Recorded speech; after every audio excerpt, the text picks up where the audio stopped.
The magnitude of this case demanded that it be solved.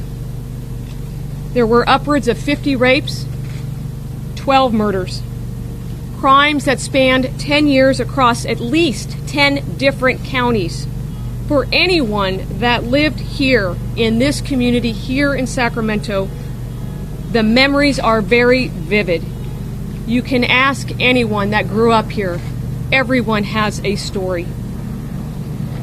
But it must be remembered that it was not just Sacramento, that this case deeply affected this entire state.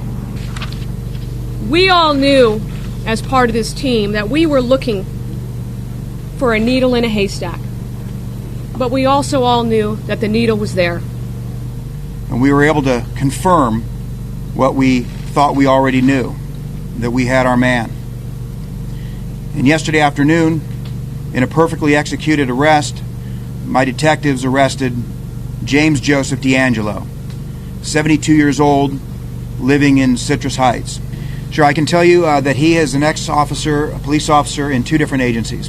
One in the Exeter Police Department, which is down in Visalia from approximately 1973 to 1976.